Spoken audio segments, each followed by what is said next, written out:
श्री कृष्ण चैतन्य प्रभु नित्यानंदा श्री अद्वैत गदाधर शिवासदि गौर भक्तवृंदा।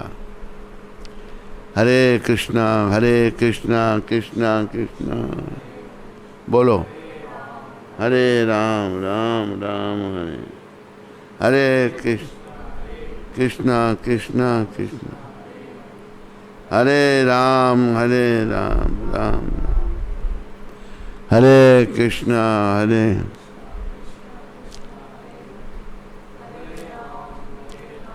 राम राम। नमो विष्णुपदाय कृष्णपदाय भूतले श्रीमद् भक्ति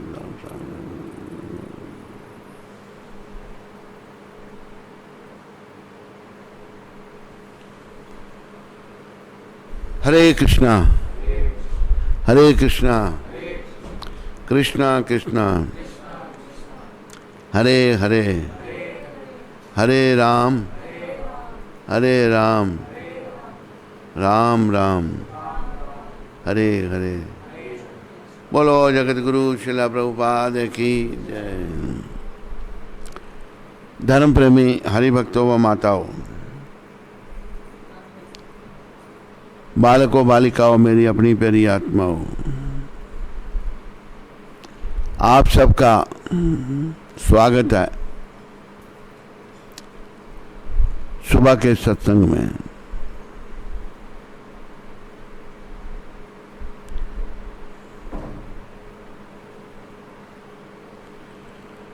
प्रिय बंधुओं, हम लोग जो हैं बद्धावस्था में हैं, यानी कि बंधन में हैं, और बहुत सारे दोषों से भरे पड़े हैं, और कुछ नहीं समझ आ रही क्या करना है क्या नहीं करना।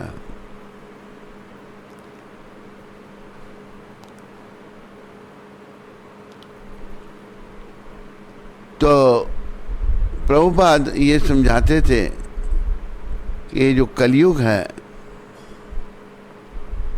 ये कलयुग, इसमें पाप ही पाप, बुराइयां ही बुराइयां हैं।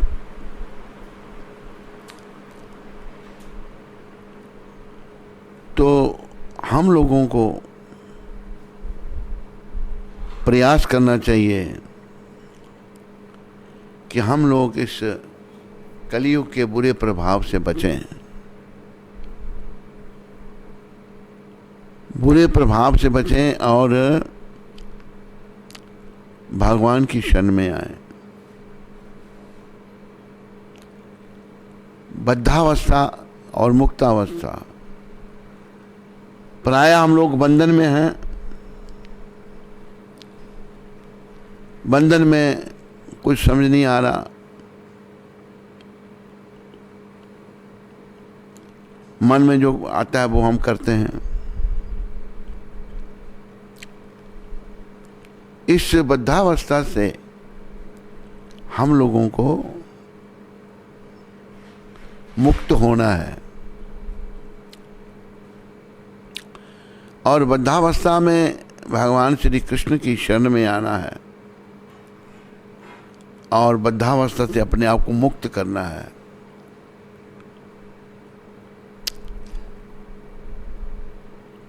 प्रभुपाद कृपा से एक छोटी सी कथा मेरे को याद आई।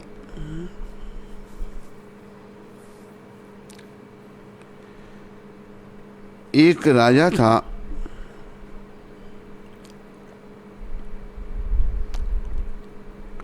राजा के कोई संतान नहीं थी।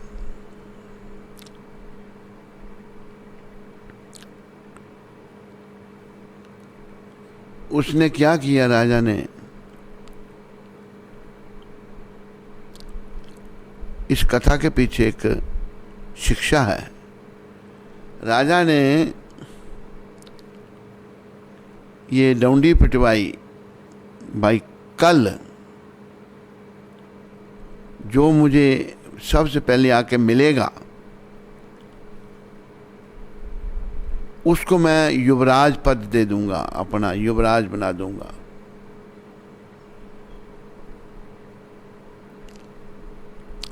क्या हुआ,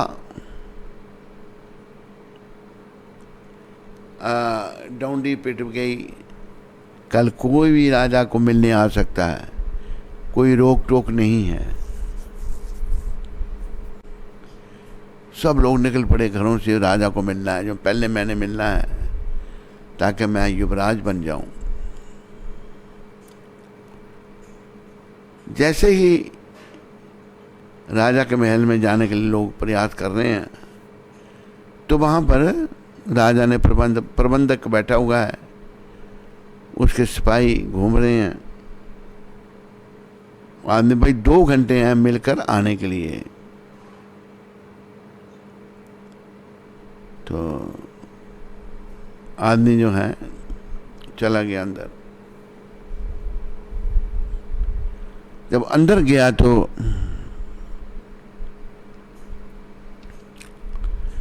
उसने क्या देखा, बड़ा सुंदर बाग लगा है, फूलों का बाग लगा है, फूल लगे हुए हैं, बड़ी बड़ी सुंदर, वहाँ खुशबू है, बहुत कुछ है। आया है मिलने के लिए राजा को, लेकिन खो गया। राजा को भूल गया कि राजा को मिलना है। वो सुंदर बाग देखने लग पड़ा। मतलब हमारी जो इंद्रियां हैं, शब्द, रूप, रस, गंध और स्पर्श, 5 शब्द, सुनना, रूप, देखना, रस, सूंघना, स्पर्श, स्पर्श इंद्रिय को सुख देना, शब्द, रूप, रस, गंध और स्पर्श। तो बस वो देखने लग पड़ा। उसने कभी ऐसा देखा ही नहीं था। इतना घूमने में व्यस्त होगा, भूल गया कि राजा को मिलने आए हैं। प्रबंधक कहता है भाई दिखाओ तुम्हारा 2 घंटे हो गए, जाओ बाहर निकलो। कहते राजा को मिलना का 2 घंटे हो गए, भी नहीं जा सकते आगे, इतना ही, जाओ। निकाल दिया उसको। दूसरा आदमी आया, वो बहुत सारे लोग आए, कुछ जो है वो अगली जगह चले गए। अगली जगह क्या कि वो क्या देख रहा है कि बड़े चलचित्र दिखाए जा रहे हैं, बड़े बड़े सुंदर, राजा के पास बहुत कुछ है, चित्र उसने कभी देखे ही नहीं। वो उसमें खो गया। आगे नहीं बढ़ा, 2 घंटे बीत गए। उसको भी जो है टाइम हो गया तेरा, 2 घंटे, चलो। कोई एक आगे बढ़ा। आगे बढ़ा तो फलों के बाग हैं, बड़े सुंदर फल लगे हैं, अनेकों प्रकार के फल हैं। तो फल खाने लगा। कुछ फल बांध लिए, कभी ऐसे फल देखे ही नहीं थे। उस राजा ने इतने सुंदर फल लगाए हैं वहां पर, उसके 2 घंटे उसमें बीत गए। कोई और आगे बढ़ा, मतलब आगे कोई नहीं बढ़ा, रास्ते में ही 2-2 घंटे बीत गए सारे। एक आया, वो पहली जगह, दूसरी जगह, तीसरी जगह, चौथी जगह, 5वीं जगह, कहीं नहीं रुका, चला गया और राजा से मिला, और राजा ने उसको युवराज पद दे दिया। तो कथा के पीछे क्या रहस्य है? कथा के पीछे रहस्य है, राजा जो है वो भगवान है। एक तुलना की गई है, और जो किसी भी इंद्रिय की तर्पण में नहीं लगा, शब्द रूप रस गंध स्पर्श सब इंद्रिय बस में करके राजा को मिल लिया। बाकी लोग कोई एक जगह, कोई दूसरी जगह, कोई तीसरी जगह, कोई चौथी जगह इंद्रियों के तर्पण में लगे रहे।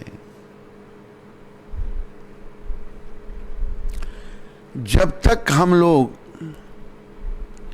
इंद्रियों के तर्पण में लगे रहेंगे तब तक हम लोग जो हैं आगे नहीं बढ़ सकते।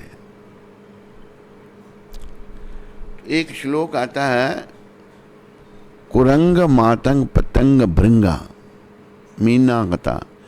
5 प्रकार के जीव हैं,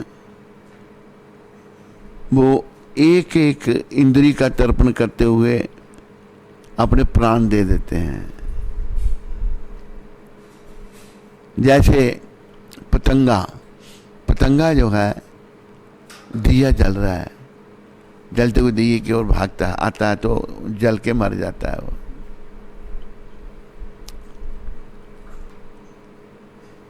कुरंग मातंग पतंग मतलब 5 प्रकार के जीव। मछली भी है, मछली जो है खाने के लिए जाल में फंस जाती है, खाने के लिए आती है, कांटा उसके मुंह में फंस जाता है। हिरनी जो है, हिरण जो है, उसको म्यूजिक सुनने में बड़ा अच्छा लगता है, तो जो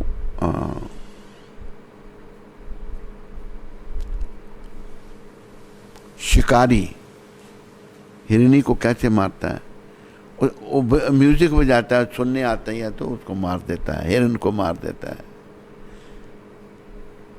बोलो 5 प्रकार के जीव एक एक इंद्री का तर्पण करते हुए मर जाते हैं, और मनुष्य जो 5 इंद्रियों का तर्पण करता है उसकी क्या गति होगी। हम सारी इंद्रियों के तर्पण में लगे हैं। जो पशु एक एक इंद्री का तर्पण करता है, कोई आंखों का, कोई जीवा का, कोई त्वचा का, कोई कानों का, जो 5 ही इंद्रियों का तर्पण करता है उसकी क्या गति होगी। तो इंद्रियों के तर्पण से हम शरीर के स्तर पर आ जाते हैं और इंद्रियों के तर्पण का ही कार्य करते हैं, और हम लोग ये बिल्कुल भूल जाते हैं मैं कि थोड़े समय के लिए दुनिया में हूँ और मैं ये शरीर नहीं हूँ, मैं जीवात्मा हूँ, मेरा संबंध परमपिता परमात्मा से, सब कुछ भूल जाते हैं।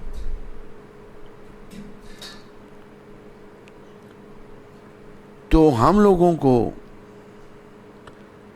इंद्रियों के तर्पण से मन को हटाना है। इंद्रियों के तर्पण में अगर हम लगे रहे तो शरीर के स्तर पर आ जाएंगे। हम लोगों को इंद्रियों का तर्पण नहीं करना। पहले भी एक दिन मैंने कहा था, मनोरंजन नहीं करना,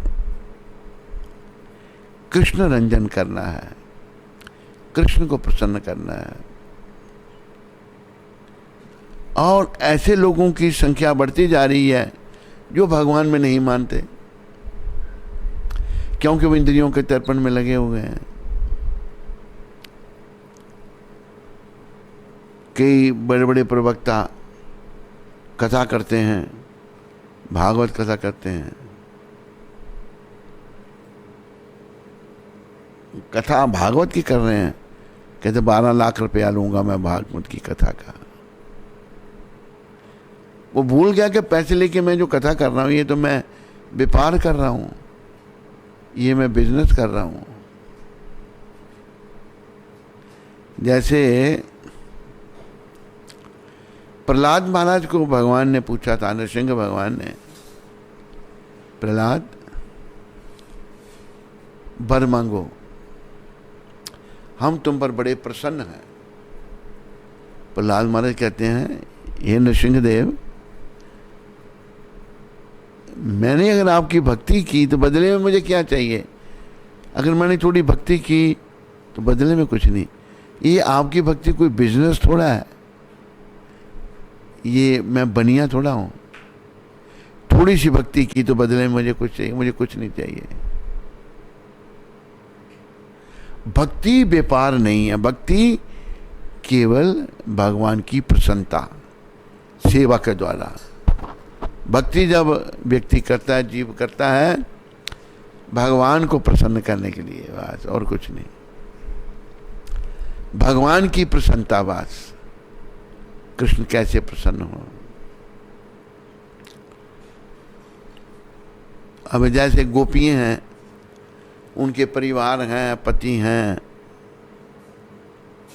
सास ससुर हैं, लेकिन गोपियों को किसी की परवाह नहीं, किसी की चिंता नहीं। वो केवल कृष्ण को प्रसन्न करने में लगी हैं बस, और किसी को प्रसन्न करने में नहीं।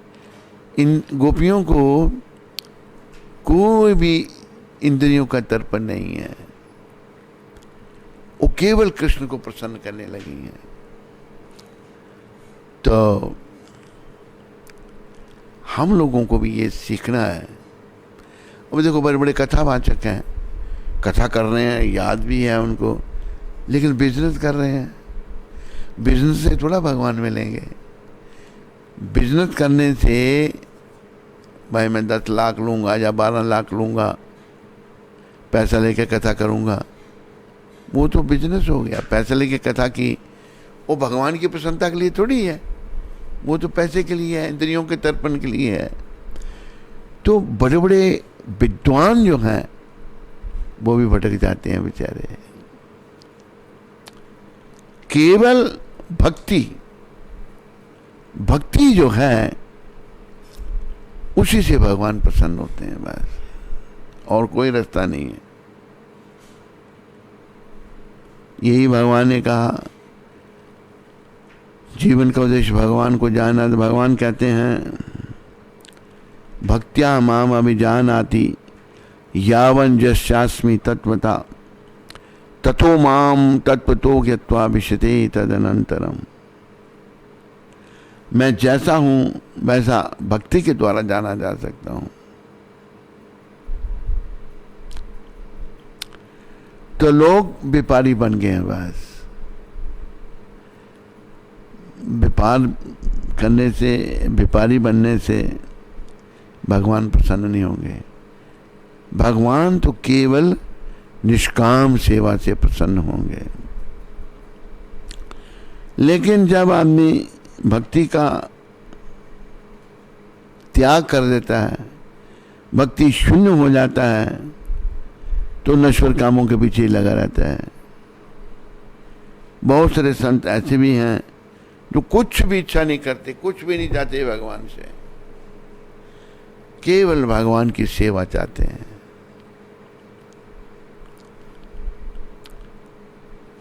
एक बार एक संत थे, तो बड़े भक्त थे, वो भक्त थे। तो दूसरा महात्मा ईर्ष्या करने लगा, भाई देखो ये बड़े लोग इसके पीछे चलने लग पड़े। तो उसने क्या किया, दूसरा ईर्ष्या और काम, ये दो बातें जब तक जीव में बनी हुई हैं तब तक उसने भक्ति वृद्धि नहीं की। तो दूसरे ईर्ष्यावश में ये बड़ा फेमस हो रहा है, बड़े लोग इसको सुनते हैं, बड़ा ये, उसके पीछे भैरों को छोड़ दिया।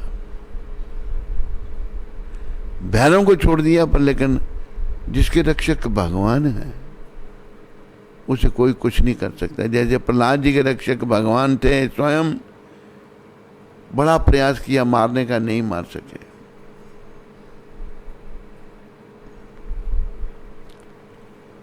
भगवान अपने भक्त की रक्षा करते हैं। वो भैरव उल्टा उसी महात्मा पर पड़ा जो जिसने भेजा था, तो उसकी दुर्गति हो गई। तो हम लोगों को समझना है इस बात को। मान लो अगर ऐसा लगे भाई इस जन्म में मुझे भगवान नहीं मिल सकते, मैं शुद्ध भक्त नहीं बना, अगर मैंने भक्ति की तो अगले जन्म में जहां मैंने भक्ति इस जन्म में छोड़ी है, अगले जन्म में फिर मुझे वही भक्ति वहां प्राप्त होगी। भक्ति वहीं प्राप्त होगी जो यहां छोड़ी है।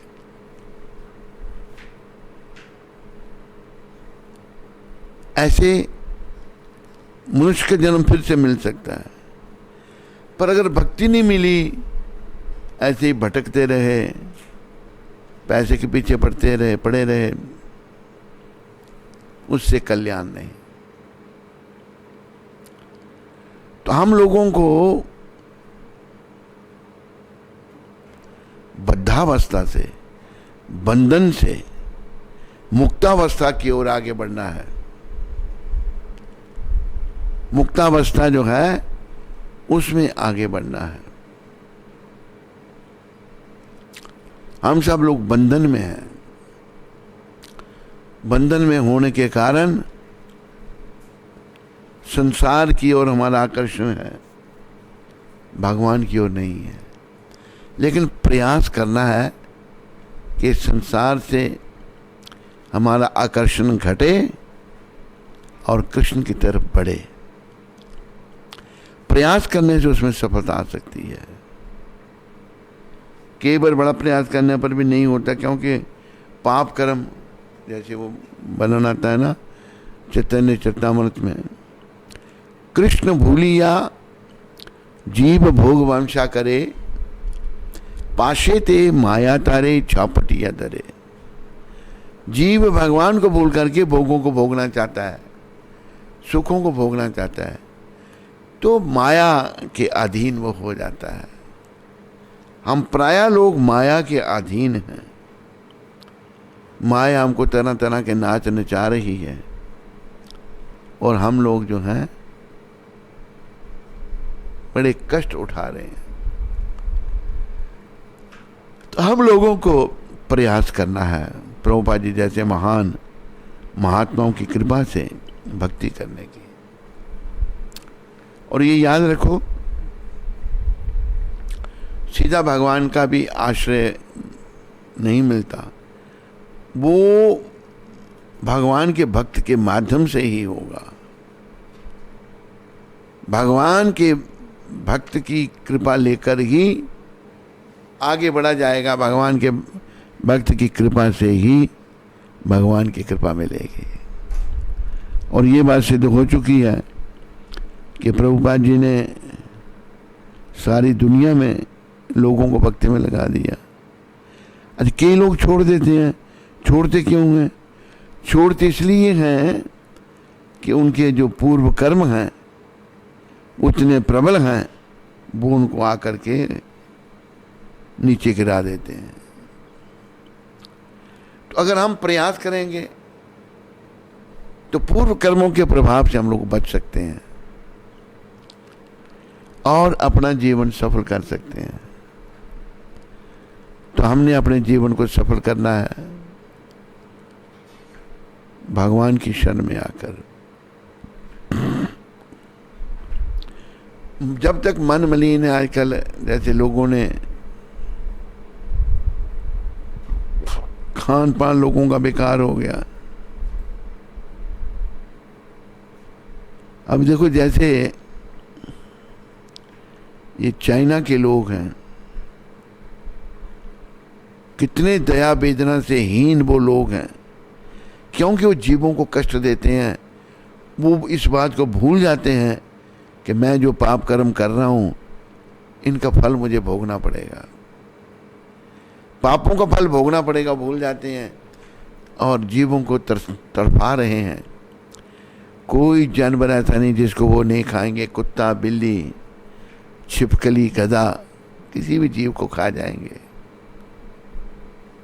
और बुद्धि मलिन, तो बस बद्धावस्था से निकलने के लिए भजन भक्ति बड़ा आवश्यक है, परमा आवश्यक है।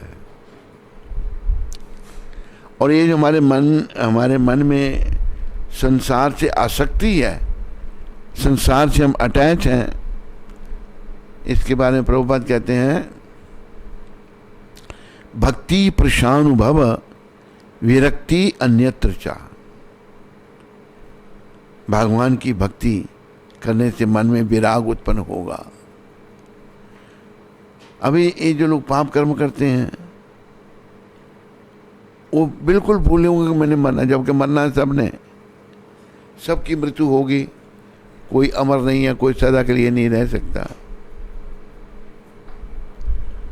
वो इतने पापरत हो जाते हैं। जैसे हमारे आचार्य भक्ति विनोद ठाकुर एक भजन में बता रहे हैं, आम लोगों का जीवन बता रहे हैं और अपने आप को भी उनमें से एक व्यक्ति समझ रहे हैं। भक्ति प्रशानुभव विरक्ति अन्यत्र चा। भजन काल हमारा जीवन सदा पापे रत, नाही को पुण्य रलेश, परेरा उद्वेगा दियाची ये कत दियाची जीवेरा कलेश। मेरा जीवन जो है वो पापों को दिया गया है। तुम कितना भी प्रयास करोगे इसमें तुम्हें पुण्य लेश मात्र भी नहीं मिलेगा। देखो, एक शुद्ध हुआ भक्त, एक शुद्ध हुई आत्मा जो है वह कहते मेरा जीवन तो पापों को दिया गया है। भक्ति विनोद ठाकुर आम आदमी का जीवन बता रहे हैं और अपने आप को उसमें से एक समझ रहे हैं। भक्ति विनोद ठाकुर अपने आप को एक समझ रहे हैं कि मैं भी बड़ा पापी हूं। ये भी सीखना है हमने कि मैं पापात्मा हूं। वैसे हम सब पापी हैं, तभी तो आवागमन के चक्र में पड़े हैं। पर मनुष्य शरीर में आए हुए ये आवागमन हमें समाप्त करना है, ये सीख सकते हैं और ये करना है। ये करने से इसमें भी कई जन्म लग सकते हैं, है तो दुखदाई, लेकिन प्रगति की ओर जीव लग जाए तो जाता है। वैसे तो कलयुग की आयु जो है 4,32,000 वर्ष है, जिसमें से केवल 5,000 वर्ष व्यतीत हुए हैं। तो जैसे भक्ति विनोद ठाकुर की कृपा से, प्रभुपाद जी की कृपा से बार बार कहते हैं कि भाई हम पापी जीव हैं। सदा जो महान संत हुए, एक बार ब्रिज में हम कुछ संतों को मिलने गए जब हम मंदिर के प्रेसिडेंट थे, तो एक माता जी भी थी, वो ले गई। एक महात्मा बेचारे रहते हैं तो कहते मैं बड़ा पापी हूँ, ऐसे बड़ी सी कुटिया में रह रहे हैं। तो माता कहती है, वो विदेशी थी, कहते नहीं आप पापी नहीं है, हिंदी बोलती थी वो। तो अपने आप को महान समझना ये बहुत बड़ा रोग है। क्या हो रहा, नहीं मिल रहा ये भजन है क्या?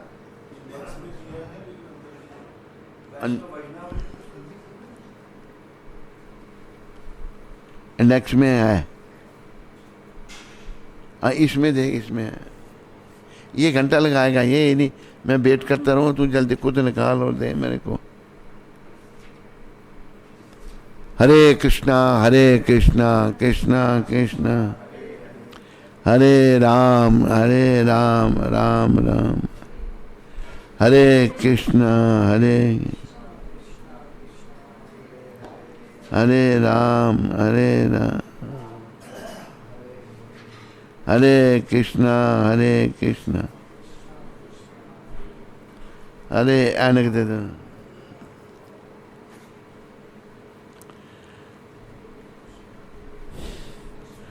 आमार जीवन सदा पापे रत, बोलो आमारा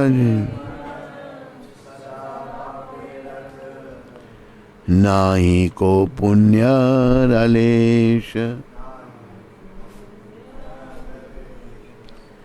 परेरा उद्वेगा दियाची एकत परे,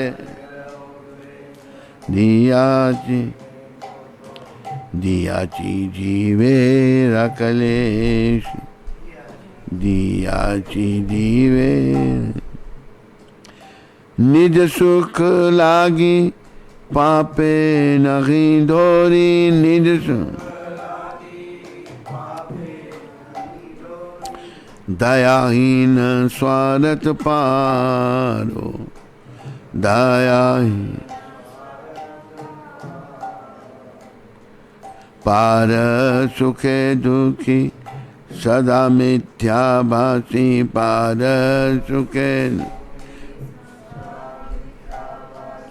पार दुख सुख कारो,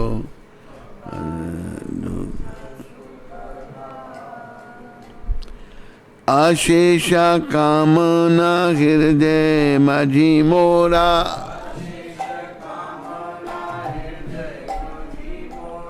क्रोधी दंभ परायण, क्रोधी मादमता सदा विषय मोहिता, मादम हिंसा गर्भ विभूषण, हिंसा आमारा जीवन सदा पापे रत, आमा नाही को पुण्य रलेश, नाही निद्रालस हता सुकार्य वीरता, निद्रा अकार्य उदयोगी आमी,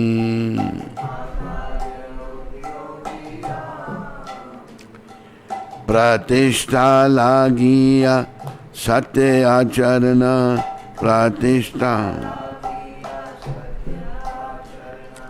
लोभा हता सदा कामी, लोभा एहनो दुर्जन सरजन बरदिता,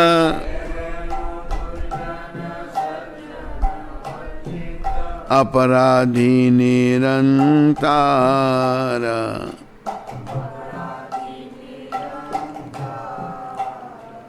शुभ कार्य सुनिया सदा नर्था मना, साधन नाना दुखे जारा जारा, नाना एहनो दुर्जन सरजन बरदिता,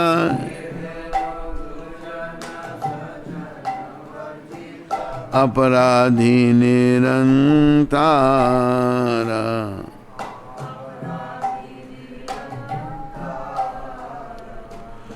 शुभ कार्य सुनिया सदा नर्था माना, शुभ कार्य नाना दुखे जारा जारा, नाना वरदी के एखन उपाय बिहीन, वरदी ताते दीनय किंचन, ताते भक्ति विनोद प्रभुरा चरणे भक्ति में कोरे दुख निवेदना।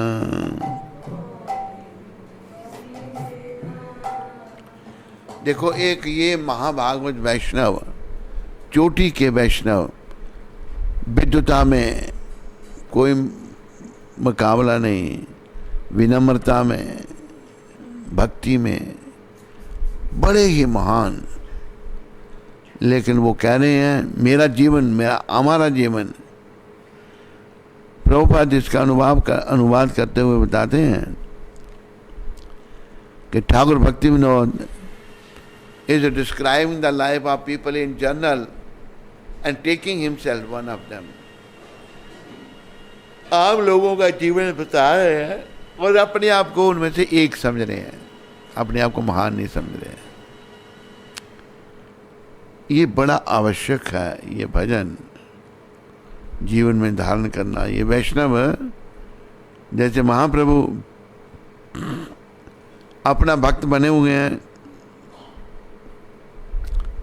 अपनी आचार्य प्रभु जीवे रे सिखाए, अपने आचरण से जीवों को सिखा रहे हैं भगवान। इसी प्रकार उनके भक्त भी ऐसे ही हैं।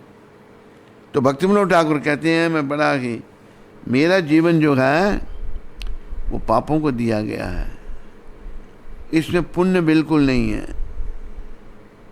अगर आप खोजोगे पुण्य नहीं मिलेगा। मैं दूसरों को कष्ट देता हूँ और क्लेश दूसरों को देना, ये मेरा काम है। कष्ट क्लेश, दूसरों को उद्विग्न करता हूँ, परेशान करता हूँ और अपने सुख के लिए पाप कर्म करता हूँ। और मेरे में दया नहीं है, स्वार्थ भरा पड़ा है। अगर कोई दुखी होता तो मैं सुखी हो जाता हूँ, और झूठ बोलता हूँ। और कोई अगर दुखी है, मैं पर सुखे दुखी, कोई सुखी होता मैं दुखी हो जाता हूँ। सदा मिथ्यावाद, सदा मैं झूठ बोलता हूँ। पर दुख सुख कारो। दूसरा अगर कोई दुखी होता है, मुझे बड़ा सुख लगता है। फिर कह रहे हैं मेरे मन में बहुत सारी कामनाएं, शेष कामनाएं, मेरे हृदय में कामनाएं भरी पड़ी हैं।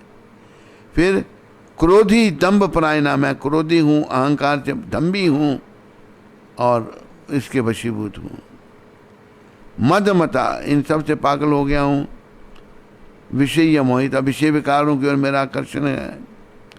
हिंसा गर्भ विभूषणा, दूसरे जीवों को कष्ट देना, हिंसा करना, ये मेरे गहने हैं। इनसे मैं विभूषित हूँ। निद्रालसता सुकार्य वीरता, मुझे सदा नींद आती है और बेकार के कामों में बड़ा सुकार्य वीरता। निद्रालसता सुकार्य वीरता, अकार्य उद्योगियम, बेकार कामों में मैं बड़ा उनको बड़ी अच्छी तरह से करता हूँ। अच्छे कामों में बस कोई मेरी रुचि नहीं है। प्रतिष्ठा लागी है सत्य आचरना, और मेरा सम्मान मान हो, इसलिए मैं अच्छाई का आचरण करता हूँ। लोभा हता सदा कामी, लालची हूँ और काम विकार से भरा पड़ा हूँ। प्राय लोग कई बार ऐसे का अपनी प्रतिष्ठा के लिए सब धार्मिक कामों को अपना लेते हैं, उससे भगवान नहीं मिलेंगे। भगवान तो मिलेंगे बस भक्ति भाव से, शुद्ध भक्ति से। एक ऐसे दुर्जन जो है, सज्जनों ने जिनको त्याग दिया है, सदा के लिए वो अपराध करते हैं। शुभ कार्य सुनिए सदा न समना, मैंने अच्छे कामों को छोड़ दिया है, मेरा मन दुखी है और कई प्रकार दुखों से मैं भर गया हूँ। फिर आखिर में भक्ति विनोद ठाकुर कहते हैं वर्दी के एकोन उपाय बहीना, ये सब होने पर मुझे कोई अब रास्ता नहीं दिख रहा, ताते दीन अकिंचना, इसलिए मैं विनम्र बन गया हूँ। क्यों? कोई रास्ता नहीं दिख रहा मेरे को अच्छे बनने का, ये सारी बुराइयां मेरे में हैं। भक्ति विनोद प्रभु चरणे करे दुख निवेदना, भक्ति विनोद ठाकुर भगवान के चरणों में अपनी दुख भरी निवेदन कर रहे हैं, प्रभु कृपा करो। ये भक्ति विनोद ठाकुर का देखो कितना बढ़िया फोटो है, दाढ़ी हो गई है उनकी इतनी। तो ये वैष्णव जो हैं ये हमारे मार्गदर्शन हैं, इनकी कृपा से हम लोग आगे बढ़ सकते हैं। हैं? वोट में तिलक लगा के और वोट पैंट पहनते थे, तिलक लगाते थे, मोदी सी किसी की माला जैसे आप कहते हैं। भक्ति विनोद ठाकुर कहते थे कि वो दिन कब आएगा जब जज जो है तिलक लगा करके, वैष्णव तिलक लगा के जजमेंट देगा, और खुद वो अपना क्या रैंक था इनका, हैं? मजिस्ट्रेट थे ये, तो तिलक लगा के जाते थे। बड़े ये महान वैष्णव, बड़े पहुँचे हुए स्थान थे, और इन्होंने महाप्रभु का स्थान स्थापित किया। झोला लेके बेचारे मांगते थे लोगों से, 1-1 रुपया इकट्ठा करके मंदिर बनवाया इन्होंने। हाँ हाँ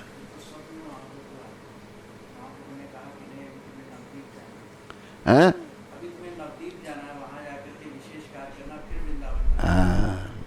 मतलब इतनी कृपा थी भगवान की, भगवान इनके साथ साथ चलते थे। वृंदावन आना चाहते थे आखिरी जीवन बताने के लिए, लेकिन महाप्रभु ने कहा नहीं, तुम भी नवद्वीप में जाओ, वृंदावन में बाद में आना। तो हमें इन वैष्णवों के जीवन से सीखना है ताकि हमारा भी जीवन सफल हो। हमारा जीवन अंत की ओर बड़े तेजी से आगे बढ़ रहा है। मेरी देखो अभी इतनी उम्र हो गई, मैं याद अपना बचपन, सारा समय जो है बीत गया। हमारा संस्था में आना हुआ 73 के अंत में, 74 की शुरुआत में। वो सारा जीवन चला गया, बड़ी तेजी से समय बीत रहा है। इसलिए हम लोगों को भी भक्ति में आगे बढ़ने के लिए गंभीर बनना चाहिए, सीरियस बनना चाहिए, ताकि हमारा जीवन सफल हो। इन्हीं शब्दों के साथ आप सबका धन्यवाद। हरे कृष्णा। कोई प्रश्न किसी को? अरे बोलो, आज प्रश्न नहीं है कोई? ओ ऐन का कवर दे दे।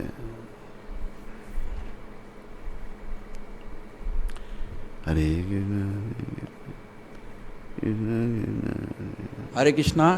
सत्संग चैनल पे जो महाराज श्री का कार्यक्रम प्रति रात्रि 8:40 से 9 बजे आ रहा है, उसमें बहुत सारे भक्त लोग सहयोग कर रहे हैं। और आज विशेष तौर पे मैं जय जगदीश प्रभु जो हरिद्वार के इंचार्ज हैं, इस्कॉन हरिद्वार के, तो उनका मैं धन्यवाद करना चाहूँगा सब भक्तों की ओर से उनके सहयोग के लिए। हरे कृष्णा।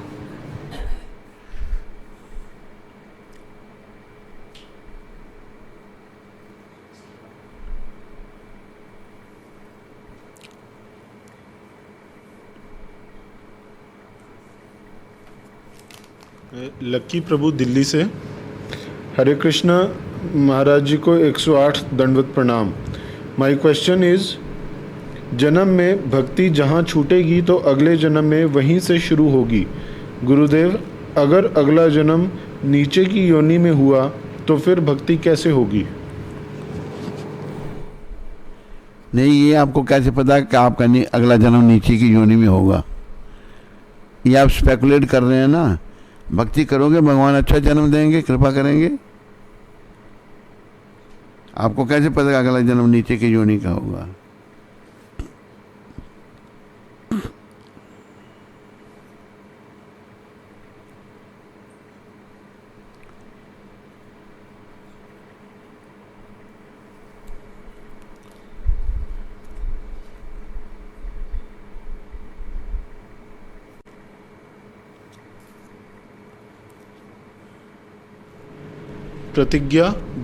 प्रतिज्ञा माता बिलासपुर से।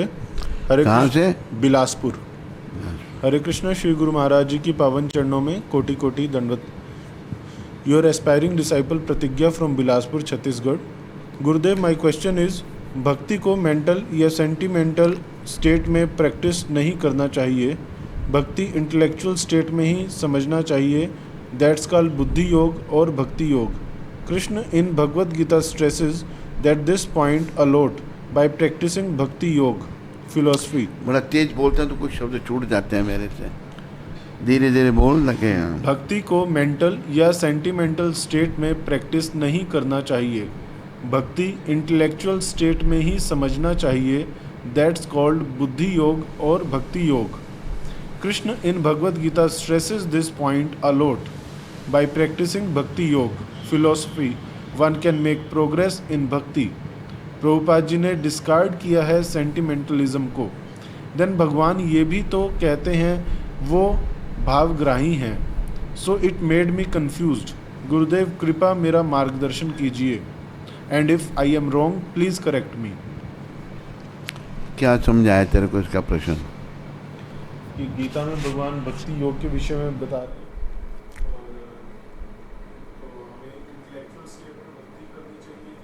हैं?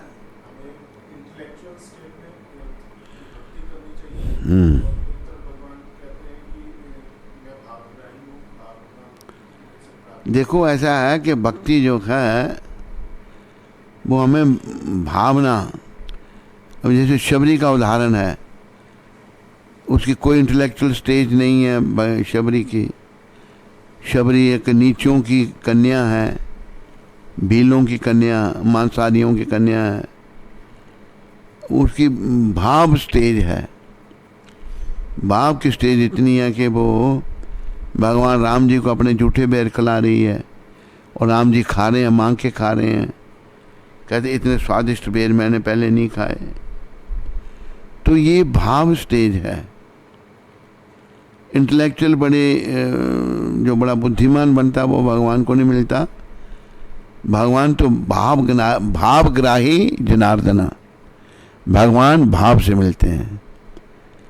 तो ये मैंने पहले भी अपने सत्संगों में बताया है। जैसे महाप्रभु ने भी इस बात की पुष्टि की कि दक्षिण भारत रंग जी के मंदिर में जब भगवान थे तो उन्होंने एक ब्राह्मण को गीता पाठ करते हुए देखा, और कुछ ब्राह्मण, स्मार्त ब्राह्मण जो बड़े विद्वान, जिन्हें सारी गीता कंठस्थ थी, वो लोग खड़े होकर हंस रहे हैं। गौर हरि ने उनको पूछा, भाई आप लोग क्यों हंस रहे हो? कहते ये एक ब्राह्मण, ये अनपढ़ है लेकिन गीता इसने ऐसे पकड़ी है कि जैसे पढ़ रहा है, इसको पढ़ना तो आता नहीं। तो इससे क्या सिद्ध हो रहा है? उनको अपने विद्वता का अहंकार है। महाप्रभु उसको पूछते हैं, भाई तुम क्यों रो रहा है? कहता गुरुजी ने कहा था कि बेटा गीता पढ़ना मैं अनपढ़ हूँ इसलिए रो रहा है। कहता नहीं। फिर गुरुजी ने गीता पढ़ने के लिए कहा, मैं गीता हाथ में लेता हूँ और जब फोटो देखता हूँ भगवान का, कि भगवान जो हैं अपने भक्त और सखा के सारथी बन के रथ चला रहे हैं, कितने दयालु भगवान है, इससे मेरे को रोना आता है। तो महाप्रभु ने उस अनपढ़ को क्या कहा? यह इंटेलेक्चुअलिज्म कहाँ गया? पढ़ना नहीं उसको आता कुछ भी। कहा कि तुम ही असली गीता के पढ़ने वाले हो। गीता का मर्म क्या है? भाव। इसका भाव जागृत हो गया, भगवान के चित्र को देख के ही रो रहा है।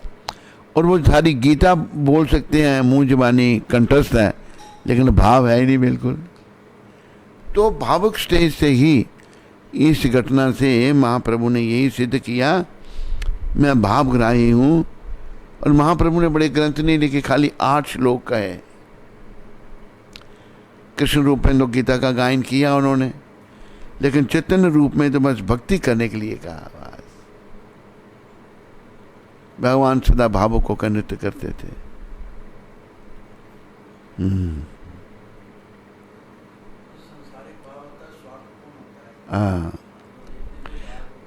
एक इंद्रानुज जी कह रहे हैं, संसार में जो है स्वार्थ प्रेरित भाव है हमारा, लेकिन भक्ति जो है निस्वार्थ भाव से है, कोई स्वार्थ नहीं उसमें। वही हम सब के अंदर है, लेकिन वो सो रहा है हमारे दुष्कर्मों के कारण।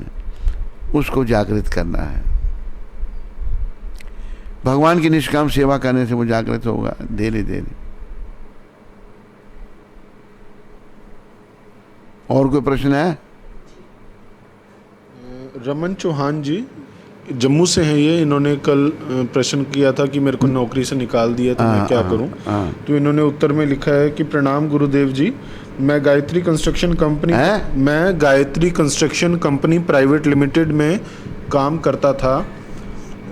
गुरुजी मुझे कंस्ट्रक्शन कंपनी से ये बोलकर निकाल दिया कि कंपनी में फाइनेंशियल प्रॉब्लम है और बाहर के कॉन्ट्रैक्टर से काम करवा रहे हैं, स्टाफ को निकाल रहे हैं। अभी मैं जॉबलेस हूँ, गुरुजी मेरा मार्गदर्शन करें। ऐसा है चौहान जी, अगर आप चाहें तो अभी आपके परिवार की पता नहीं क्या सिचुएशन है, अगर आप चाहें तो आइए, हमारे पास आइए, रहिए, भक्ति कीजिए। आपको ना खाने की चिंता, ना बिजली की, ना पानी की, ना वस्त्र की, आपको सब भगवान देंगे। आप भक्ति कीजिए। आपके ध्यान में ये बात नहीं आ रही, आप मेरे मुंह से सुनना चाहते हैं तो भक्ति कीजिए और जीवन को सफल कीजिए। अंजू माता वैंकूवर से, महाराज जी you said do more japa than reading books, but some devotees say it is very important to read books too. They say Prabhupada says read Bhagavatam at least 51 times, Gita in your life. I usually finish all my rounds after Mangal Aarti. Rest of the day I try to read Bhagavatam at night. I read Gita. Should I quit Bhagavatam and Gita and practice more japa? Please Guru Maharaj ji, I am confused. Please guide me. As Sonia says, we all love when you laugh. As Sonia says, we all love when you laugh at the end. It brings smile on our family before you leave. Please guide me Maharaj ji. Hare Krishna. अच्छा देखो, अच्छा अंजू माता है ना, यही भोग लगा रही थी ना अंजू माता। देखो ऐसा है, मैंने ये बात पहले ही बताई थी, फिर बताता हूँ। मेरा स्वस्थ थोड़ा पेट मेरा शुरू से बचपन से खराब रहा। प्रभुपद कृपा से मैं जब मेरा हो जाता था, जब मैं पढ़ने बैठता था पुस्तकें तो मेरे सर में दर्द होती थी। पढ़ी मैंने पुस्तकें प्रभुपाद जी की, पर बहुत ज़्यादा नहीं पढ़ सका, सच्ची बात जो है। तो प्रभुपाद जी को मैंने कहा प्रभुपाद ऐसा है, तो प्रभुपाद जी ने मुझे क्या कहा था, उन्होंने कहा कि जप बहुत ज़रूरी है। मेरी पुस्तकें भी ज़्यादा पढ़ने की ज़रूरत है, लिखा भी है मेरे पास, कोट भी है, वो ढूंढना पड़ेगा। One should not read so money books. तो जप करना बड़ा ज़रूरी है। जप से ही हमारी अंतरात्मा पवित्र हो गई। जैसे वो है ना, वो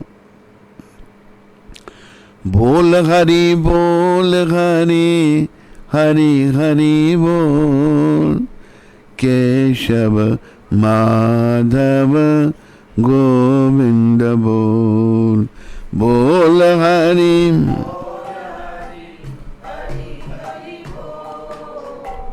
केशव माधव।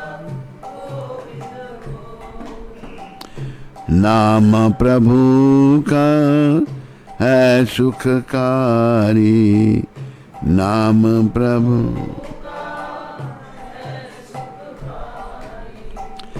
पाप कटेंगे क्षण में भारी पाप कटे, ना लगना कुछ तेरा मोल, ना लगना केशव माधव गोविंद भो, केशव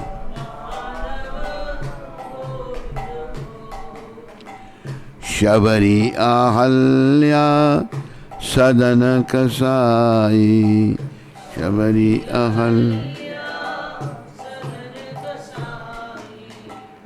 नाम जपन ते मुक्ति पाई,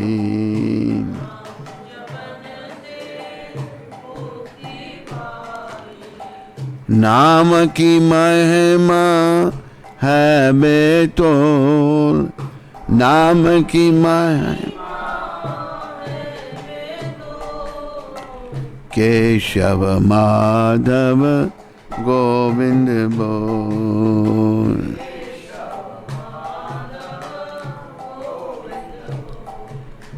ऐसे अंजू माता है ना, अंजू माता तूने कहा कुछ भक्त ये कहते हैं, मैंने तुम्हें बताया प्रभुपाद क्या कहते हैं। हमें अभी जो भक्त नियफाइड है, नेक है, उनको फॉलो करना है या प्रभुपाद को फॉलो करना है।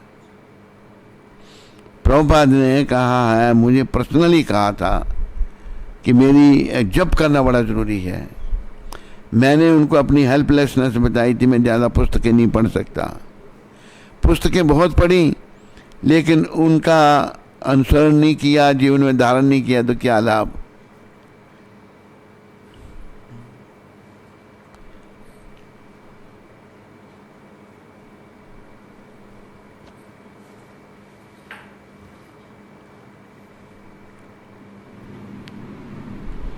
महाराज जी, एक भक्त ने प्रश्न पूछा है कि मैं सुबह को जो 16 या 20 माला जप करता हूँ उसमें तो ध्यान लगाता हूँ, किंतु बाद में जो जप करता हूँ वो चलते फिरते, कथा सुनते हुए या कभी कोई काम करते हुए करता हूँ, तो क्या ये जप इफेक्टिव नहीं होगा? कौन है ये भक्त? मना किया उसने। भक्त का पता नहीं होता, हम उत्तर नहीं देते फिर उसका।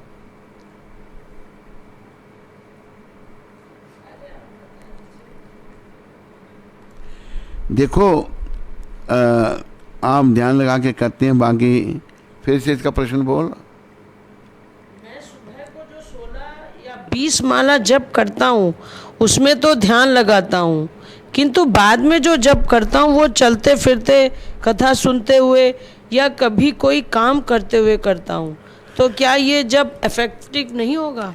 अभी जिस जैसे कहा ना, जिस किस्म का जप होगा वैसा ही प्रभाव होगा उसका। जैसे कहा है कि अपराधा शून्य हो लहो कृष्ण नाम। हम सुबह बोलते हैं बहु जन्म करे यदि श्रवण कीर्तन, तबु तन पाए कृष्ण पदे प्रेमधन।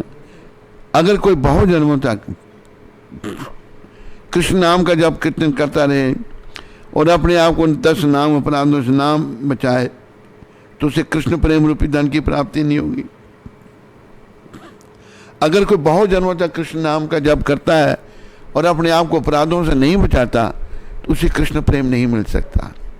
हमें तो कृष्ण प्रेम पाना है भाई। गुमनाम दास जी, हमें कृष्ण प्रेम प्राप्त करना है। और अफेक्टिव होगा नहीं होगा, कृष्ण प्रेम जागृत होता है तो ठीक है, कृष्ण प्रेम अगर जागृत नहीं होता तो कैसे कल्याण होगा। जैसे आप बताते हैं कि 64 माला या जितने दिन, पूरा दिन हमें भगवान के नाम का जप करना चाहिए। भक्तमाल में एक कथा वर्णन आता है, उसमें बताया था कि एक व्यक्ति था, वो नाम नहीं लेता था, तो उन्होंने संत बुलाए अपने घर में, तो किसी तरह उसने नाम लिया और उसने कहा जब तू मर के वहाँ जाएगा यमराज के पास तब पूछना कि मैंने एक बार नाम लिया था तो उसका क्या। तो वो जब वो गया तो वहाँ पे उसको भगवान ने अपनी गोद में बिठाया, तो ये उसने तो एक ही बार नाम लिया और उसको वहाँ पे ये मिल गया। तो ये ऐसा ना, एक बात जो है, कई बातें सभी पर लागू नहीं होती। वो निर्भर करती हैं, समझाए नहीं, निर्भर, पर्सन टू पर्सन निर्भर करती हैं। उसका जीवन ऐसा था। पूर्व जन्म का। हाँ, सबके साथ सब बात लागू नहीं होंगी, हर जगह अलग अलग है। हैं? संत ने भी कहा था एक बार लो, तो संत की वाणी कर दी है। हाँ, आज्ञा पालन की तुरंत। संत पीछे है ना। उसने नाम नहीं बोला था, उसने सिर्फ दरवाजा खोला। नहीं नहीं, तो उसने बोला। बोला मैं नहीं लूंगा नाम भगवान का। नाम तो ले लिया। वही पर। हाँ हाँ हाँ, नहीं वो नहीं, ठीक है, वो थोड़ा था सेम है। अभी संतों की कृपा तो मिली ना, संत बीच में है। निर्भर करता है, ये नहीं कि एक ही बात सब जगह लागू होगी, नहीं है। अजामिल ने विष्णु का नाम नहीं लिया था, बेटे का ही नाम हाँ, उसका संत। महाराज तो फिर जैसे आप हमें बोलते तो हम निश्चिंत हो जाए। अब आपने हमें बोल दिया, क्योंकि आप तो निश्चिंत कभी नहीं होना चाहिए आदमी। आपने बोला है, मैंने यही बोला है। कोई मुझसे पूछेगा ये हम दूँ तो मैं कह दूंगी कि नवयोगेंद्र महाराज की शिष्य हूँ। तो फिर वो कहने के तो क्या, कहने के तो है, लेकिन उस समय हालत बड़ी खराब हो जाती है। आपकी कृपा से चले जाए। प्रभुपाद कृपा, प्रयास करना है, अपने दोष निकालने हैं बस। अभी जैसे नाम की बात, एक बार बम्बई में ये घटना घटी। मैं प्रभुपाद जी का सर्वेंट था, तो डाउनटाउन बम्बई में कुछ सामान खरीदने गया मैं, तो उनकी कृपा से सबसे नाम बुलाता हूँ मैं। तो टैक्सी वाला था, मैं पीछे बैठा हूँ, मैंने कहा बोल हरे कृष्णा, वो नहीं बोल रहा, बोल हरे कृष्णा। मैं पीछे पड़ गया, उसको जिद्दी, तू कई बार जिद करता है। मैं बोला बोलो, नहीं बोला। मैंने बोलता नहीं तू, कहना क्यों हरे कृष्ण बोलो, मैं मुसलमान हूं। प्रभुपाद कहते हैं हाँ ये प्रचार है। डिपेंड करता है ना पर्सन टू पर्सन। प्रभुपाद बड़े खुश हुए। तो एक भजन है इसका, बोलो, प्रश्न है, बोलो। मैं इस भजन का टाइटल बताता हूं, फिर उत्तर देता हूं। गौरंगा तुम्ही मोरे दया ना छाड़ी वो।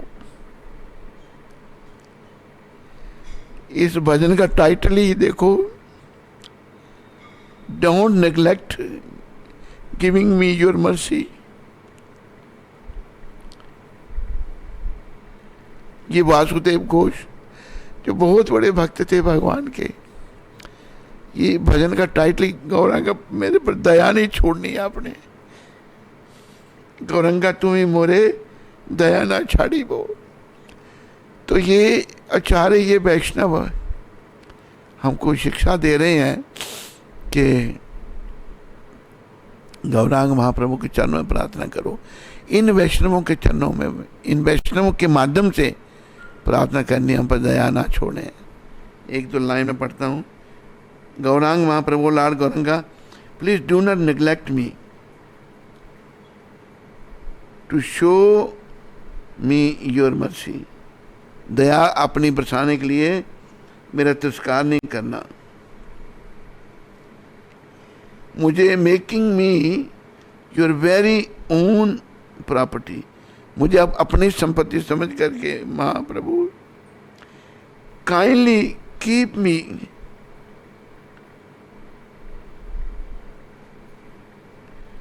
मी situated in the reddish soles of your lotus feet।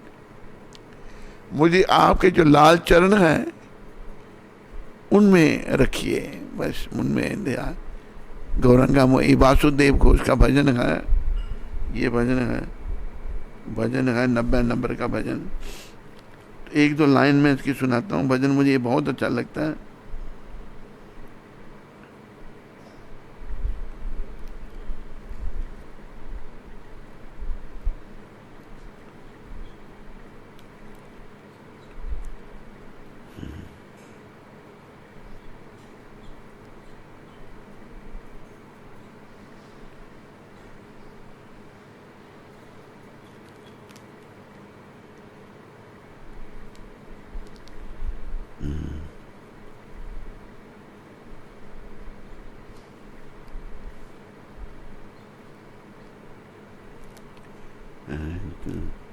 यदि कोरोना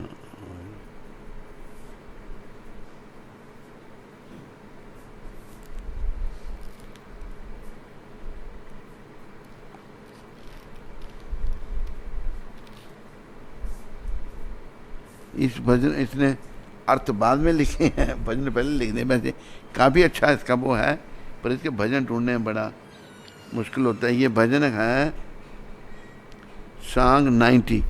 तू मेरा जल्दी ढूंढता है, ढूंढ के बता मेरे को। ये भजन बड़ा भावग्राही भजन है। ये देख गौरंगा तुम्हें मोरे दया ना छाड़ी वो।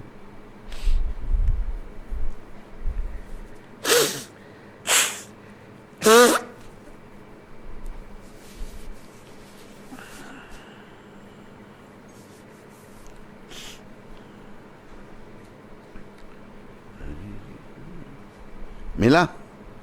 वेरी गुड, तुम एक्सपर्ट है इसमें, बहुत अच्छा। गौरंगा तुम्हें मोरे दया ना छाड़ी बो। गौरंगा तुम्हें मोरे दया ना छाड़ी बो। देखो प्रभुपाद जी ने गाया है बिल्कुल सिंपल। बोले ने भजनों को सिंपल गाना, कोई बड़ा नहीं कि तर्ज लगा के ये भजन इतने प्रभावित हैं। ये हम बड़े गायक बनते हैं ना, उसमें अहंकार आ जाता है।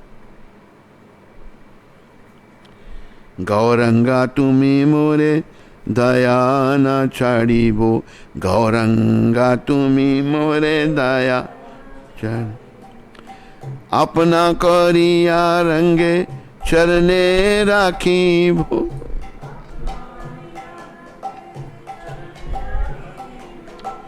गौरंगा तुम्हें मोरे दया ना छाड़ी बो। गौरंगा रंगा चरने राखीबो, चरने राखीबो। रंगा चरने राखीबो, चरने राखी। अपना कारिया रंगे चरने राखो। अपना करिया रंगे चरना। दासानु दास करे रंगा चरने राखो। दासानु चरने चिरो जन्म मेरा मत रंगा चरण राखो। चिरा अपना करिया रंगा चरने राखीबो। अपना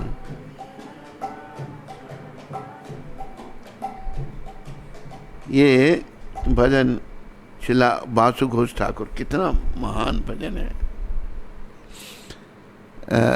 आंखों में पानी आने के कारण दिख नहीं रहा अच्छी तरह से। बहुत हृदय स्पर्शी भजन है ये। वैष्णव भजन हम सबको गाने चाहिए। इससे हमारा पत्थर हृदय जो है ना वो शुद्ध होगा। चलो भाई प्रश्न पूछो।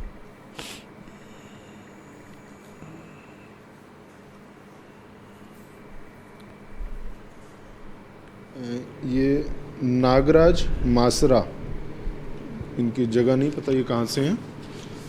हरे कृष्ण महाराज जी, इन्होंने एक आपका मृगरारी का हमने मृगरारी के कथा का वीडियो हम डाला था, उसके ऊपर इनका प्रश्न आया है।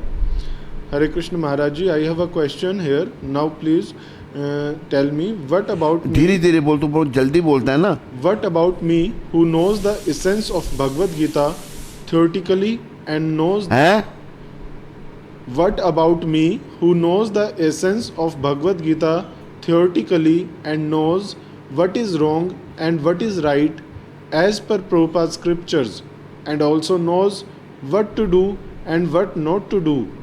Please Guru and Krishna, but still although fully knowing the philosophy of Krishna consciousness commits sinful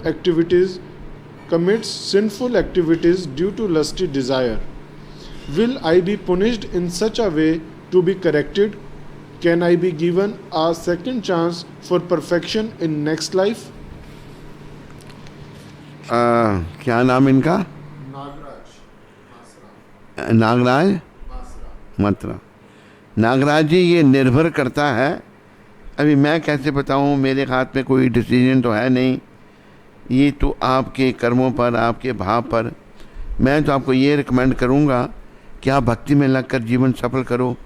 क्यों आप स्केप्टिकल क्यों रह रहे हो, क्यों ऐसा सोच रहे हो कि ऐसा होगा ऐसा होगा? जीवन सफल करो, भक्ति प्रभुपाद जी का सहारा लेकर, गौ नित्य का सहारा लेकर, ये मन में सोचो कि इस जन्म में मैंने भगवान को पाना है, भगवत प्राप्ति करनी है।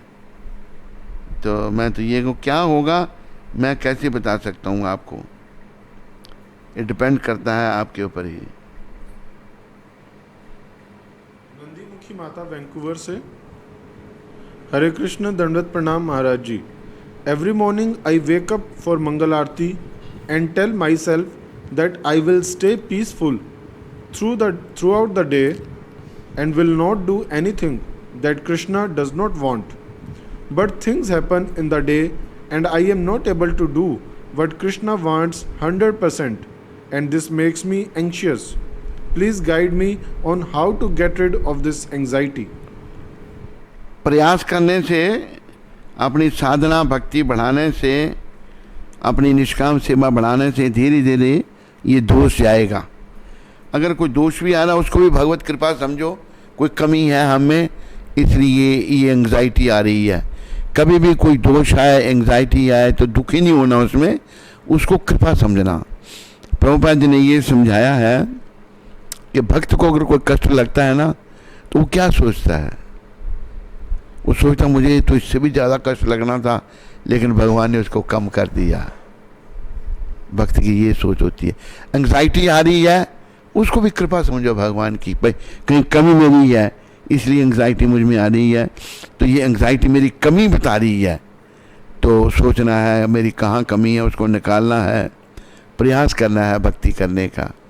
और ये प्रोसेस धीरे धीरे है, एकदम नहीं हम लोग उतावले हो जाते हैं, एकदम कुछ नहीं होगा, प्रयास करने से धीरे धीरे हमारी शुद्धि होगी। अजय संब्याल, सीटों वाला शहर से, दंडवत प्रणाम महाराज जी।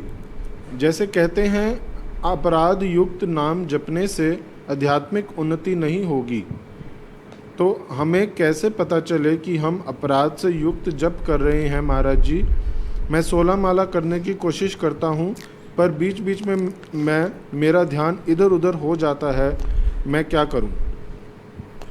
तेरा ध्यान जो इधर उधर हो जाता है उसको जप में लगाओ, और अपराध युक्त नाम ऐसे या निष्पराध नाम, तुम्हारी प्रगति का तुम्हें पता लगेगा, विषय विकारों से तुम्हारा मन हटेगा, ईर्ष्या हृदय से खत्म होगी। प्रभुपाद जी को एक भक्त ने पूछा था, प्रभुपाद कैसे समझें कि हम आध्यात्मिक जीवन में प्रगति कर रहे हैं? तेरा भी ऐसा ही प्रश्न है, ऐसे ही प्रश्न है ना?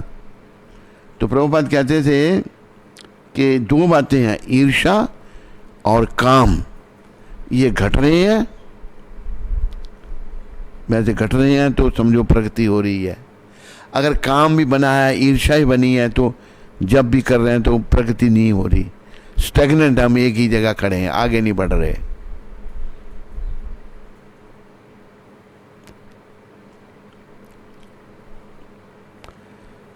गुलशन सलूजा जी, सूरत से, महाराज जब से आपसे मिला हूँ सुबह जल्दी उठ जाता हूँ और आपका प्रवचन सुनता हूँ। महाराज सबकी खुशी देखकर मुझे बहुत खुशी मिलती है, इसलिए ये हंसाई क्लब खोला है। आपसे करबद्ध प्रार्थना है कि आपसे करबद्ध प्रार्थना है, एक ठहाका डेली लगवाया करें, कृपया करें। दास गुलशन पंजाब, आपका दास गुलशन पंजाबी। गुलशन पंजाबी जी, आपका धन्यवाद कि आप जो हैं खुश होते हैं, जल्दी उठते हैं, उसके लिए आपका आभार, धन्यवाद। तो और कोई प्रश्न तो नहीं है? माइक में अच्छा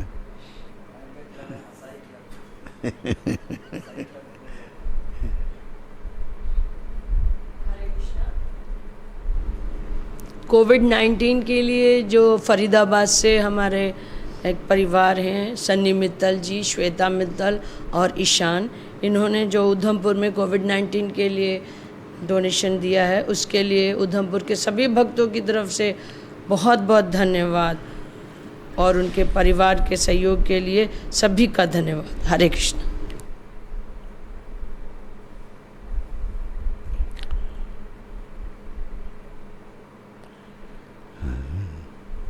और है प्रश्न? बस अभी बंद तो नहीं कर दिया तूने? तो आओ अभी सलूजा जी जो हैं हंस हे तू शोर बहुत ज्यादा हो जाता काम कर नहीं पर हे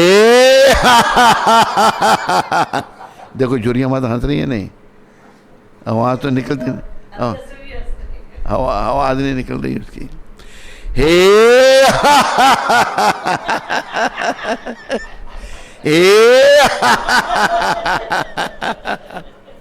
हरे कृष्णा सलूजा जी, हरे कृष्णा। चलो